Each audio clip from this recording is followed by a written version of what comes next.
Piyal বিসিবিকে mail পাঠিয়েছে ICC, সেই মেইলে এক্স্যাক্টলি কি কি লেখা আছে আপনার যদি জানা থাকে অবশ্যই আমাদের সাথে শেয়ার করবেন। এবং একই সাথে শোনা যাচ্ছে যে একজন পরিচালক পদত্যাগ করেছেন, এই বিষয়ে কোনো ধারণা কি আপনার রয়েছে? বিস্তারিত আমাদের জানাবেন।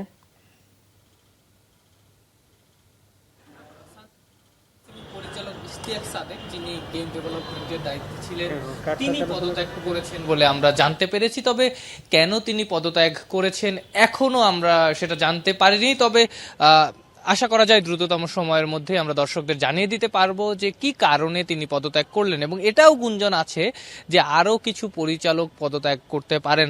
রিসেন্টলি বাংলাদেশ ক্রিকেট বোর্ডের উপরে নানা কারণে ঝড় বয়ে গেছে, সেই ঝড়ের কারণেই কি পদত্যাগ কিনা এটা সময় হলেই আমরা জানতে পারবো।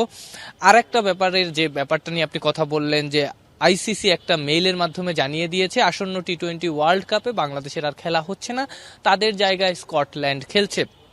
প্রায় 20 দিন ধরেই কিন্তু ঘটনাটা চলছে, অনেকটা বাটারফ্লাই ইফেক্টের মতো।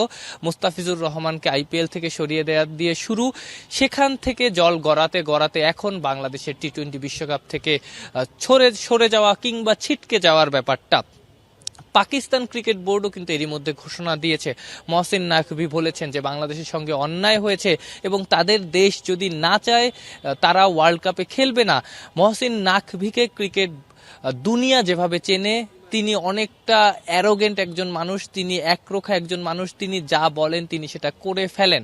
সো তিনি যেহেতু ঘোষণা দিয়েছেন যে পাকিস্তান বাংলাদেশের অন্যায়ের পাশে দাঁড়াবে, বাংলাদেশের অ্যাগেনস্টে যে অন্যায়টা হয়েছে, একটা নির্দিষ্ট দেশ কিংবা নির্দিষ্ট ক্রিকেট বোর্ডের কথাও তিনি মেনশন করেছেন যে তারা কেন বেশি সুবিধা পাবে। তিনি যেমন একরোখা মানুষ, আমার বিশ্বাস যে তিনি তার ওই জায়গায় স্টিক থাকবেন। এবং যখন পাকিস্তান এবং বাংলাদেশ একটা ওয়ার্ল্ড কাপ খেলবে না, ক্রিকেট ওয়ার্ল্ড কাপ খেলবে না, সেই ওয়ার্ল্ড কাপটা আসলে প্রাণ পাবে না। এটা আইসিসিও জানে। আইসিসির যে রেভিনিউ তার কিন্তু অধিকাংশই আসে পাকিস্তান বাংলাদেশ থেকে, অবশ্যই ভারত থেকে আসে, কিন্তু পাকিস্তান এবং বাংলাদেশেরও জয়েন্টলি একটা ইম্প্যাক্ট কিন্তু এই জায়গায় আছে। এই দুটো দলই যদি বিশ্বকাপে না খেলে, সেটা যে কোনো কারণেই হতে পারে, সেটা বর্জন হতে পারে, তারা চান্স নাও পেতে পারে, ওই রেভিনিউটা কিন্তু হারানোর শঙ্কা আইসিসির আছে।